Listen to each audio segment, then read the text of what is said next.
ಸೂಕ್ತ ದಾಖಲೆಗಳಿಲ್ಲದೆ ಕರ್ನಾಟಕದಿಂದ ಕೇರಳಕ್ಕೆ ಕೆಎಸ್ಆರ್ಟಿಸಿ ಬಸ್ಸಿನಲ್ಲಿ ಸಾಗಿಸುತ್ತಿದ್ದ 20,80,000 ರೂಪಾಯಿ ನಗದನ್ನು ವಶಪಡಿಸಿ ಓರ್ವನನ್ನು ಬಂಧಿಸಲಾಗಿದೆ.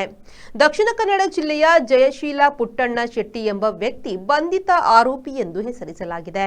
ಶುಕ್ರವಾರ ಸಂಜೆ ಮಂಜೇಶ್ವರ ಅಬಕಾರಿ ಚೆಕ್ಪೋಸ್ಟಿನಲ್ಲಿ ಅಬಕಾರಿ ಸರ್ಕಲ್ ಇನ್ಸ್ಪೆಕ್ಟರ್ ಶಿಜಿಲ್ ಕುಮಾರ್ ನೇತೃತ್ವದಲ್ಲಿ ನಡೆಸಿದ ಬಸ್ ತಪಾಸಣೆಯಲ್ಲಿ ದಾಖಲೆ ರಹಿತ ನಗದು ವಶಪಡಿಸಲಾಯಿತು. ಮಂಗಳೂರಿನಿಂದ ಕಾಸರಗೋಡಿಗೆ ಬರುತ್ತಿದ್ದ ಬಸ್ಸಿನಲ್ಲಿ ಹಣ ಸಾಗಾಟ ನಡೆದಿತ್ತು. ಈ ಸಂಬಂಧ ವಿಚಾರಣೆ ನಡೆಯುತ್ತಿದ್ದು, ಈ ಹಣ ಯಾರಿಂದ ಎಲ್ಲಿಗೆ ಸಾಗಾಟವಾಗುತ್ತಿತ್ತು ಎಂಬುದು ತಿಳಿದು ಬಂದಿಲ್ಲ.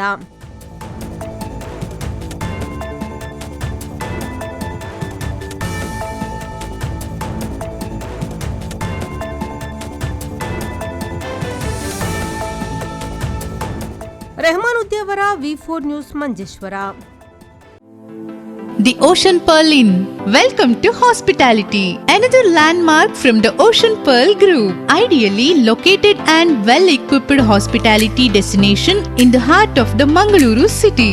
Find everything you need with aesthetic appeal and comfort in premium and deluxe rooms.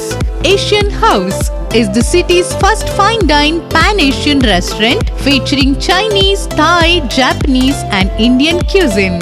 Sagar Ratna is delighting its customers with authentic South Indian vegetarian cuisine, which are cooked fresh.